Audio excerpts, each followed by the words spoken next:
आत्मा. तर या पद्धतीने म्हणजेच काय, आपल्या सगळ्या क्रियांवर जे काही इंद्रियांची आपलं कर्मेंद्रिय आहे, ज्ञानेंद्रिय आहे, या सर्वांवर एक लगाम घालण्याचं काम आपलं मन करत असतो. त्याच या मनोमय कोशाचा आपल्याला आज अभ्यास करायचा आहे. तर त्याची क्षेत्र कोणती आहे त्याचा आपण सुरुवातीला अभ्यास करूया. पहिलं आहे एकाग्रता. मनाचा स्वभाव कसा आहे, खूप चंचल असतं. मन कसं असतं, खूप चंचल असतं. एका ठिकाणी ते स्थिर राहत नाही. एकाच वेळेस अनेक विषयांचा तो काय करतो, तो विचार करत असतो. एका मानसशास्त्रीने सांगितल्याप्रमाणे एका सेकंदामध्ये जवळजवळ 300 ठिकाणी मन वेगवेगळा आपला विचार करत असतो. आणि बायकांना तर खूप सवय असते. आपण शाळेत येतो, मग हा जेवला असेल का, यांनी शाळेत गेला असेल का, यांनी डबा नेला असेल का, म्हणजे एकाच वेळेस आपण वेगवेगळ्या प्रकारचा काय करत असतो, विचार करत असतो. जर हा विचार वेगवेगळ्या ठिकाणी विभागण्यापेक्षा जर आपण एकत्रित केला, एकाच ठिकाणी जर मन एकाग्र केलं तर काय होणार आहे, मनाची बुद्धीची धारणशक्ती काय होणार आहे, खूप मोठ्या प्रमाणात वाढणार आहे. यासाठी स्वामी विवेकानंदांनी सांगितले आहे की जर मला पुन्हा कधीतरी शिकण्याची संधी मिळाली तर मी एकाग्रतेचा अभ्यास करेन. एकाग्रता या दृष्टीने खूप महत्त्वाचं आहे. दुसरं आहे शांती. मन हे नेहमी उत्तेजित असतं. उत्तेजित म्हणजे काय, लहान दुःख झालं तरी पण अगदी भरून येतं, आनंद झाला तरी तो सगळ्यांना पटापट वाटावं असं वाटतं. दुःख होऊ दे, आनंद होऊ दे, एखादं भीती वाटू दे, काही झालं तरी मन काय होतं, उत्तेजित होतं. ही उत्तेजना तशी कमी करणं म्हणजे काय आहे, मनाचा विकास. जसं आपण बघतो पाणीच आहे, पण ते जर उकळतं पाणी असेल तर आपलं प्रतिबिंब त्यावर दिसतं का, नाही, ते तुकड्या तुकड्याने दिसतं, सलग दिसत नाही. ते जर पाणी शांत असेल तर आपलं प्रतिबिंब आपल्याला पूर्णपणे दिसतं. म्हणजेच काय, मन एकाग्र करणं हा सुद्धा काय आहे, मनाचा विकास आहे. नंतर आहे अनासक्ती. तर आपल्या सगळ्यांना कोणत्या ना कोणत्या गोष्टीत खूप आसक्ती असते.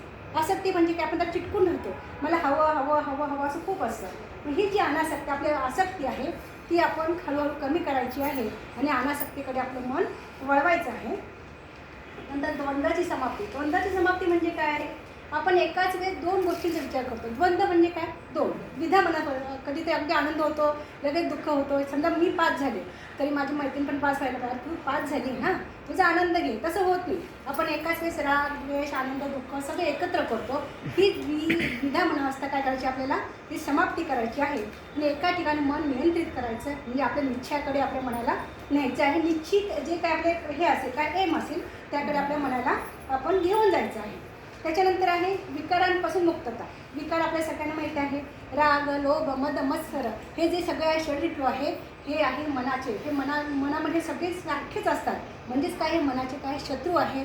या शत्रूंना बाजूला करायचं असेल तर आपल्याला विकारांपासून काय केलं पाहिजे, आपण स्वतःची मुक्तता करून घेतली पाहिजे. नंतर आहे, हे सगळे मी आता सांगते आहे मनोमय कोशाचे क्षेत्र. कोणत्या क्षेत्रावर मनोमय विकासाचा काय होतो, प्रभाव असतो. त्याच्यानंतर आहे सद्गुण आणि सदाचार आहे. तर दया, आता सद्गुण म्हणजे काय, चांगले गुण. सद्गुण म्हणजे काय, चांगले गुण. त्याच्यामध्ये दया, करुणा, स्नेह, कृतज्ञता, विनय, हे सर्व जे काही गुण आहेत हे सर्व गुण असतात. त्या गुणांचा आपण त्या गुणांच्या प्रभावाखाली मनाला आणलं. समजा मला चांगलं वागायची सवय असेल तर मी चांगलंच वागणार आहे, वाईट वागायची सवय असेल मी वाईटच वागणार आहे. त्यासाठी मनामध्ये ते गुण अगोदर असले पाहिजे, तरच आपण त्याचा प्रभाव करू शकतो. त्याच्यावर आपण त्याच्या पुढचं जे काही अनुमान असेल ते आपल्याला नंतर दिसतं. त्याच प्रभावाची सेवा, त्यामुळे जर चांगलं मन असेल तर आपल्या एखाद्या सेवा करावीशी वाटते, परोपकार करावासा वाटतो. त्यासाठी हे आपण सद्गुण मनामध्ये पाहिजे, तरच आपलं सदाचरण म्हणजे काय, सदा आचरण म्हणजे चांगलं आचरण आपलं घडू शकतं. तर त्याच्यामध्ये आणखी एक आहे, एखाद्या विषयाचा सतत आपण जर काय केला, विचार केला तर काय होईल, आपण तोच विषय जर घडवला मनामध्ये त्याची आपल्याला आसक्ती तयार होते. आसक्ती तयार झाली की त्या वस्तू बनवण्याची इच्छा, लहान मुलांचा असतं, बऱ्याच मुलांचा असतं का, एखाद्या विषयाकडे खेळणं हवं, दिवसभर खेळ हवा त्याच्या मागे लागत राहतो. मग त्याची आसक्ती तयार होते. आसक्ती तयार झाली की त्याच्यामध्ये इच्छा वासना तयार होते. जर आपण अटकाव केला, आईने नाही म्हटलं की ते मूल लढायला लागतं, मग त्याला राग येतो, त्याला दुःख होतं. दुःख झालं की अविवेक तयार होतं. अविवेकापासून स्मृतीभ्रम होतो. स्मृतीभ्रमापासून बुद्धीचा नाश होतो आणि बुद्धी नाश झाली तर काय होणार आहे, सर्वस्वाचा नाश होणार आहे. ही सुरुवात कुठे झाली आपली, आसक्ती. एखाद्या गोष्टीची काय ते आसक्ती. ती गोष्ट हवी पण जर आपल्याला आता त्याच्यामध्ये बुद्धीचा नियंत्रणामध्ये मन आणणे हा एक दुसरं क्षेत्र आहे. तर बुद्धी, आपल्या मनाला काही हवंच असतं. जी गोष्ट मनाला हवी त्यामध्ये मन एकाग्र आपण करू शकतो. पण आपण मनाचा विचार करायचा नाही, जे बुद्धीला पडतं त्याचा विचार करायचा. त्यासाठी आपल्या मनाला बुद्धीच्या प्रभावाखाली आणणं हे सुद्धा काही मनोमय विकासच आहे. तर मनोमय विकासाचे हे सगळी झाले क्षेत्र झाली. अधिक तत्त्व कोणती आहे, म्हणजे आपल्याला जर मनाचा विकास करायचा असेल, मनोमय विकास करायचा असेल तर कोणत्या मार्गाने आपल्याला विकास करता येईल याचा विचार करायचा आहे. पहिला आहे योगाभ्यास. भारतीय संस्कृती परत आपली सगळीकडे जगभरात पसरायला लागलेली आहे. त्याच्यामध्ये आपल्या भारतीय संस्कृतीचा सगळ्यात मोठा जो असेल कोणत्या प्रभावासाठी सगळे लोक आपल्याकडे आकर्षित झाले आहेत तो आहे योग आहे. तर आपण बघतो की परदेशी लोक जास्त योगाच्या मागे लागलेले आहेत. तर योग जो आहे तो अस्थिर मनाला वश करण्यासाठी अष्टांग योग सारखा दुसरा व्यायाम नाही. जर आपल्याला मन स्थिर करायचं असेल तर भारतातच नव्हे तर पूर्ण जगभराच्या कानाकोपऱ्यामध्ये योगाभ्यास जो आहे आपल्या अभ्यासक्रमामध्ये काय केला पाहिजे, समाविष्ट केला पाहिजे. त्यामुळे काय होणार आहे, आपण एकाग्रता आली की बाकी सगळ्या गोष्टी घडून येणार आहेत. नंतर आहे संगीत आहे. आता आपल्याला काय सकाळी आपण स्वयंपाक करताना छानसं गाणं लावतो, आपल्याला प्रसन्न वाटतं. हो की मनाला प्रसन्न वाटणारं काय आहे, संगीत आहे. योगाप्रमाणे सुद्धा संगीत हा सुद्धा काय मनाच्या विकासावर काय करत असतो, परिणाम करत असतो. पण संगीत कोणतं ऐकावं हे पण महत्त्वाचं आहे. भारतीय संगीत हे नुसतं संगीत नाही आहे तर मनोविकास, मनाचा विकास करण्याच्या दृष्टीने तो तयार केलेला आहे. उत्तेजित करणारे, आपल्या भावनांची खेळणारे किंवा अगदी धांगडधिंगा करणारे संगीत ऐकून आपल्याला मनशांती मिळत नाही. हे झालं संगीताबद्दल. हे सगळं आपण चालले मनोमय विकासाची प्रेरक तत्त्वे कोणती आहेत त्याविषयी. नंतर आहे भोजन आहे. भोजन म्हणजे आता तो विषय आपला झालेलाच आहे, परत एकदा आपण करूया. तर आपण जे काही अन्न खातो त्यामध्ये शरीराला तर पुष्ट करतात, प्राणमय कोश पण पुष्ट करतात. त्याबद्दल मनाला काय देतात, मन ताजंतवानं होतं का, म्हणजेच काय मनामध्ये चांगले संस्कार तयार होतात. यासाठी भोजन चांगल्या ठिकाणी चांगल्या मनानं करणं हे सुद्धा खूप महत्त्वाचं आहे. नंतर आहे सत्संग आणि स्वाध्याय. सत्संग म्हणजे काय, चांगल्या लोकांच्या सहवासात राहणं हे म्हणजे सत्संग आहे. आपण म्हणतो ह्या वयामध्ये मित्र मैत्रिणी काय असतील चांगले पाहिजे, म्हणजे अगदी काय सत्संग म्हणजे काय म्हणतात त्याला स्वामीच पाहिजे, साधू महाराजावर आपण फिरलं पाहिजे असं काही नाही. एखादा चांगले विचार आहे बरोबर मित्र मैत्रिणी कोणी असेल चांगले विचारांचे जर आपल्याबरोबर असतील तर आपल्या पण त्यांच्या प्रभावामुळे आपले विचारसुद्धा काय होतात, चांगले होऊ शकतात. मग स्वाध्याय म्हणजे काय, चांगल्या ग्रंथांचं वाचन करणं. चांगल्या ग्रंथांचं वाचन आणि सत्संगांचा सहवास यामुळे सुद्धा मनोमय विकास होणार आहे. नंतर सेवा कार्य काय म्हणजे काय, सेवा करणं म्हणजे काय, आपल्या आजारी लोकांची, आई वडिलांची, सासू सासऱ्यांची, आता बायका आहेत सासू सासऱ्यांची सेवा करणं, ते सुद्धा आनंदाने करणं हे सुद्धा मनाला शुद्ध करण्याचा एक प्रयत्न आहे. त्याच्यामध्ये हे आपल्याला कळलं की सेवा कार्यामुळे सुद्धा काय होतं, मनाला आनंद, निस्वार्थी सेवा झाली पाहिजे. हां आता उद्या मला त्यांची प्रॉपर्टी मिळणार आहे मग त्यांना आता आपण जेवण घालूया, याला काही सेवा म्हणत नाही. आपलं स्वार्थीपणा न ठेवता आपण सेवा केली पाहिजे. आता आपण जे बघतो की पाश्चात्यांचं आपल्याकडे खूप काय होते, आपण भारतीयांच्या शिक्षणात काय होते अवलंब केलं जातं. अवलंब म्हणजे काय, तर आपल्या पाश्चात्य विचारधारणेनुसार आज काय करतं, फक्त मनाचा विचार करतं. जे मनाला अनुकूल वाटतं त्या पद्धतीने किंवा आपल्या बाळाला हे आवडतं मग तेच द्या असं नाही आहे. त्या ते खरंच योग्य आहे की अयोग्य आहे त्याचा पडताळा करून बुद्धीला ते पटतंय का या पद्धतीने शिक्षण दिलं पाहिजे. पाश्चात्य काय करतात, हां बालकाला छान वाटते ना, संतुष्ट वाटते ना, मग तेच आपलं शिक्षण पद्धती घेऊया. पण तसं न करता, तो आधार न बनता आत्मतत्व काय आहे त्याचं अधिष्ठान बनवून, मनाला आत्मतत्वाचं अधिष्ठान म्हणून त्या पद्धतीने शैक्षणिक पद्धती तयार करणे ही आजच्या काळाची गरज आहे. इथे मनोमय विकास आपला पूर्ण झालेला आहे. नंतर आहे नाही होते का होते. नंतर आहे विज्ञानमय कोश. विज्ञानमय कोश म्हणजे काय, बुद्धी. जसं आपण मनोमय कोश बघितला, प्राणमय कोश बघितला, तसं आता बुद्धीचं संलग्न कोणाशी आहे, ते विज्ञानाशी आहे, विज्ञानमय कोशाबरोबर आहे. तर आपण आता मी हे वाचताना माझ्या एक लक्षात आली बाई, नाही मी सांगते, आपण प्रगती पुस्तकामध्ये होतं ग्रहण धारण सगळं होतं, ते सगळे मुद्दे याच्यामध्ये आहे. म्हणजे आपल्या शाळेने केव्हा त्याचा अभ्यास केलेला आहे. म्हणजे आपण ग्रहण करणं म्हणजे काय, धारणा करणं म्हणजे काय, स्मरण म्हणजे काय, ह्या गोष्टी वाचताना लक्षात आल्या. पण आपल्या शाळेनं त्याचा विचार केव्हाच करून ठेवलेला आहे. तर पहिलं आहे ग्रहण करण्याची शक्ती. ग्रहण म्हणजे काय, जे आपल्या इंद्रियांनी जे काही अनुभव आहे ते बुद्धीला पटले की ते बुद्धीला ते कळतात, ते त्याचं काय करते, त्याच्या बुद्धीमध्ये ग्रहण केले जातात. परंतु जे ज्ञानेंद्रियांवर जे काही काय म्हणतात त्याला ज्ञानेंद्रियांचा जो अनुभव आहे ते जेव्हा अगोदर मनाला पडतो, मन त्याबद्दल जो विचार करतो तो नंतर बुद्धीला पाठवतो आणि तसा बुद्धी विचार करतो. म्हणजेच काही ते परत मध्यस्थ कोण आहे, मन आहे. मन जर चांगल्या विचारांचा असेल तर ते जे काही त्याला अनुभव आले तो पण तो चांगल्या प्रकारे तिकडे पाठवणार आहे. पण मन जसं तुमचं हे असेल राग आहे त्याच्यामध्ये द्वेष आहे तर तसंच परिणाम त्या कार्यावर होणार आहे, तसंच ते बुद्धीला पाठवणार आहे. बुद्धी तसंच आपल्यासमोर ते आणणार आहे. ती झाली ग्रहणशक्ती. पण ग्रहणशक्ती वाढवणे हे सुद्धा काय आहे, बुद्धीचा विकास करणे आहे. दुसरं आहे धारणाशक्ती. ग्रहण झाले की धारण म्हणजे काय, जे तुम्ही काही ग्रहण केले ते तुम्ही धारण केले का? म्हणजे एखादी गोष्ट आज बाईंनी वर्गात शिकवली, मुलं वर्गात शिकलेली असतात पण घरी जाईपर्यंत विसरतात, मला नाही माहिती म्हणजे त्यांनी धारण केले का? म्हणजे नाही केलं. जे काही ग्रहण केलं ते धारणही करता आलं पाहिजे. धारण केलं तरच काय होणार आहे, बुद्धी जी आहे तरच त्या बुद्धीचा विकास होणार आहे. त्या बुद्धीचा विकास करण्यासाठी सुद्धा धारणाशक्ती वाढवणे गरजेचं आहे. नंतर स्मरणशक्ती. स्मरणशक्ती म्हणजे काय? जे ग्रहण केलं, जे धारणही केलं पण ते स्मरणात राहिले का? आज लक्षात राहिले पाहिजे शिकवलेलं. 4 दिवसांनी विचारलं की मुलं लगेच ना माहिती नाही विसरले म्हणतात, म्हणजेच काय? त्याच्या स्मरणात राहिलं नाही. जे त्यांचे काय संस्कार आहे, जे अंतःकरणं उमटलेले गेले आहेत ते त्यांच्या कायमस्वरूपी लक्षात राहतात, म्हणजे काय स्मरणात राहतात. यासाठी आपल्याला पण बघा, जे अगदी आपल्या मनाला आनंद देणाऱ्या गोष्टी आहेत किंवा अतिशय दुःख देणाऱ्या गोष्टी आहेत हे लहानपणापासून आत्तापर्यंत आपल्या लक्षात आहे. आपण 3 वर्ष 4 वर्ष ज्या काही आपले अनुभव असतात ते अजूनही काही लक्षात राहिले, म्हणजे जे अंतःकरणं उमटतात ते लक्षात राहतात, बाकी आपण काय होतं विसरतो. त्याच्यानंतर आहे कल्पनाशक्ती. आता कल्पनाशक्ती म्हणजे काय? आपण कल्पना केल्या तरच बुद्धीला चालना मिळणार आहे. जर आपण कल्पनाच केली नाही तर बुद्धीची वाढ होणार नाही. शास्त्रज्ञ आपण असं म्हणतो पण त्यांच्या मनात विचार येतात, असं कल्पना करतात, म्हणूनच काहीतरी निर्मिती केली जाते. म्हणजेच काय? कल्पनाशक्तीसुद्धा असेल तर तुमच्या बुद्धीचा काय होणार आहे? विकास होणार आहे. नंतर आहे निरीक्षण शक्ती. निरीक्षण शक्ती म्हणजे काय? कोणताही पदार्थ ढोबळ मांडण्याचे निरीक्षण करणं आणि ते सूक्ष्मतम पर्यंत करत गेलं तर काय म्हणायचं? निरीक्षण म्हणायचं. म्हणजे स्थूलापासून सूक्ष्मापर्यंत निरीक्षण करणे याला निरीक्षण शक्ती असे म्हणतात. नंतर आहे परीक्षण शक्ती. परीक्षण म्हणजे काय? पारखून घेणे. पारखून घेणे यासाठी आपल्या बायका माहीत आहे. आपण दुकानात गेलो की साडी घेतो, मग त्याचा सूत बघतो, त्याचा कलर बघतो, ते मॅचिंग होतं का बघतो, म्हणजेच काय करतो आपण? पारखून घेतो. मग एखादी गोष्ट पारखून घेणं हे सुद्धा काय आहे? कला आहे, ती बायकांमध्ये मस्त असते. त्याच्यानंतर तर्क करणे, याच्यामध्ये सुद्धा आपल्या बायका खूप माहिती आहे. तर्क करणे म्हणजे काय? तो तिकडे गेलाय, हां तो कशाला गेला असेल, तिथे काय व्यक्ती येणार असेल, आता जाणार आहे, असं सगळं असतं की नाही? हे सगळं तर्क करण्यामध्ये आहे. तर म्हणजे एखाद्याच कार्य, आता मला एक वाटेल, तिला दुसरंच वाटेल, तिला तिसरंच वाटेल, एकीला 4 कारणं वाटेल, म्हणजे एकाच कार्यासाठी वेगवेगळी कारणं वाटली पाहिजे. जेवढी तर्कशक्ती जास्त तेवढी आपली बुद्धी शार्प असते, जेवढी तर्क करण्याची शक्ती कमी असते तेवढी आपली बुद्धी काय असते? कमी असते. म्हणजे तर्क करणं ही चांगली गोष्ट आहे, पण चांगल्या गोष्टीसाठी. त्याच्यानंतर आहे अनुमान शक्ती. अनुमान म्हणजे काय? आता आपण शाळेमध्ये प्रयोग असतो, काय असतं? ऑब्झर्वेशन, निरीक्षण असतं, कृती असते, निरीक्षण असतं, अनुमान असतं. अनुमान म्हणजे काय? केलेल्या कृतीचं काय अनुमान निघणार याला अनुमान म्हणतात.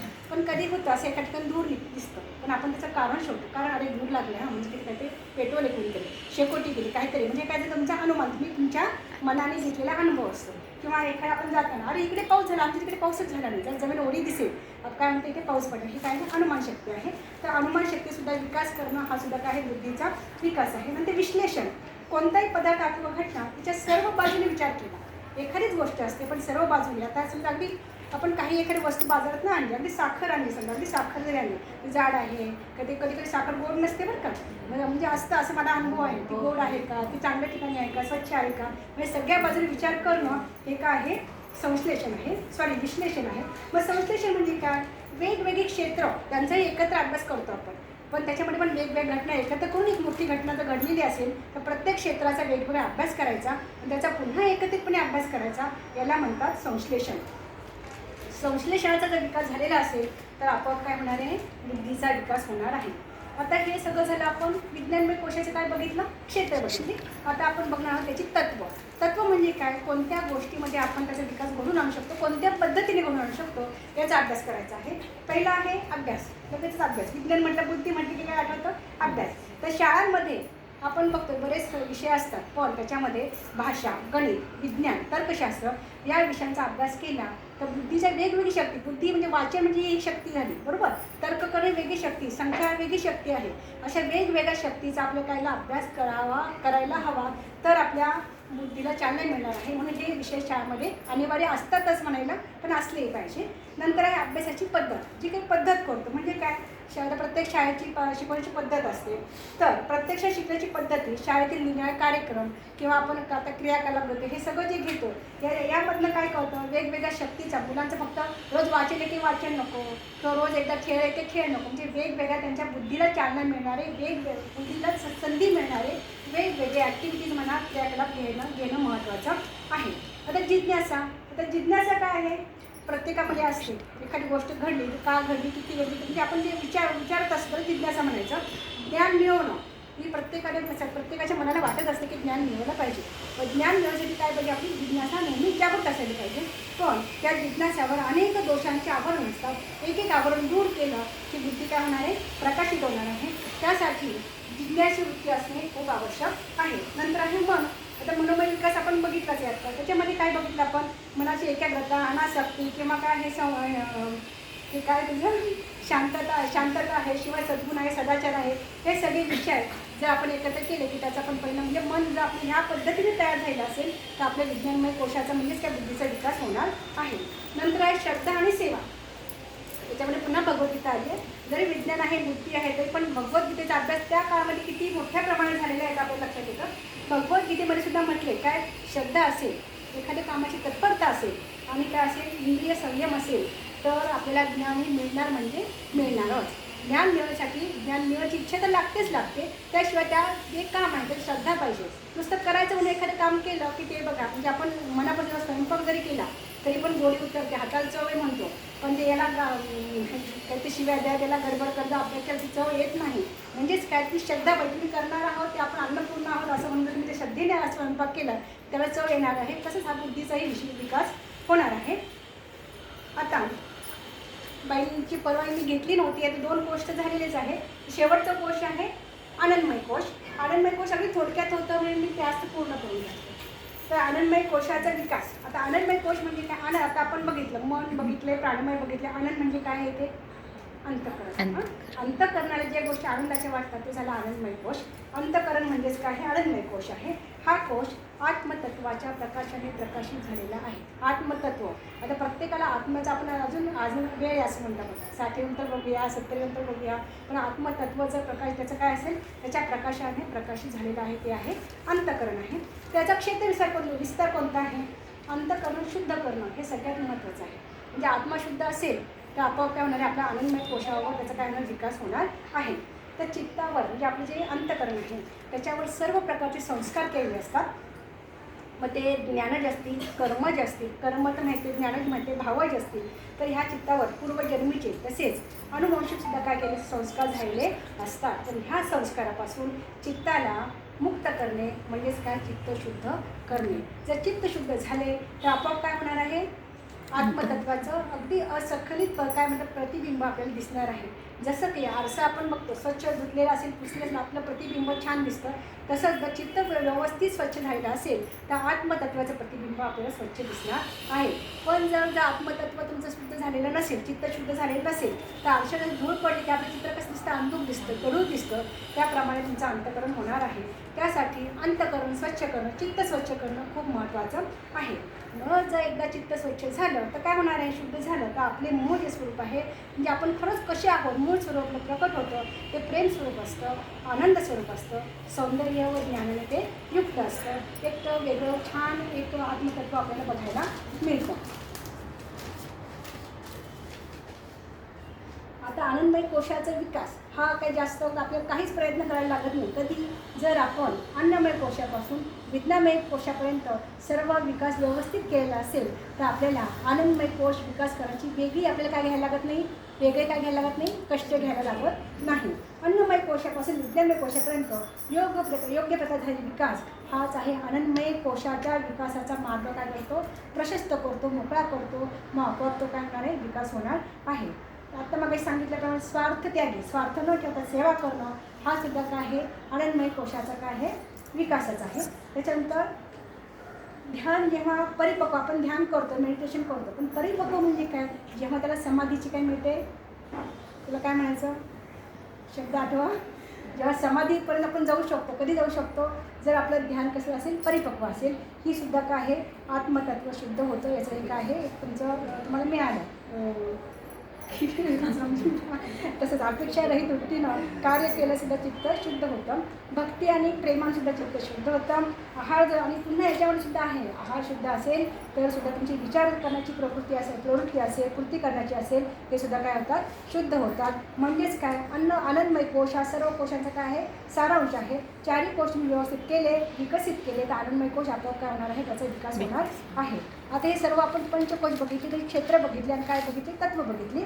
मग याच्यामध्ये तुमच्या एक लक्षात आलं असेल आपण आतापर्यंत पंचकोशांचा अभ्यास केला, त्याची तत्त्व बघितली, त्याची क्षेत्रही बघितली. तर हे सर्व जे काय आहे कोश आहे ते एकमेकांवर अवलंबून आहे. आपण त्यांना वेगळे करू शकत नाही. आपण म्हटलं जर मनोमय कोश हे झालेला असेल तर आपल्याला अन्नमय कोशावर परिणाम होतो. म्हणजे आपण बघितलं मागच्याकडे जर आपलं जर मन खराब असेल, त्याला टेन्शन झालेलं असेल तर तुम्हाला झोप लागत नाही, अन्नपचन होत नाही. म्हणजे सगळे एकमेकांना कसे आहे अवलंबून आहे. हे 5 कोश एकमेकांपासून वेगळे नाही तर सर्व एकमेकांशी संबंधित आहे. एकाच्या प्रभावाने दुसरा काय होतं प्रभावित होत असतो. म्हणून सर्व तत्व आपली व्यवस्थित म्हणजे हे जे 5 कोश आहेत त्यांचे क्षेत्र पण समान आहे. तुम्ही बघितलं आता शेवटपर्यंत अन्न भोजन मोदी येतच आहे. म्हणजे याचं क्षेत्र पण सगळे समान आहे, तत्व पण समान आहे. फक्त आपल्यासाठी आपल्याला अभ्यास करण्यासाठी व्यक्तित्व एकच आहे. केवळ विकासाचे टप्पे व क्रिया समजण्यासाठी त्यांचे आपण काय केले हे 5 भाग काढलेले आहेत. इथे पंचकोश हा चॅप्टर पूर्ण झालेला आहे.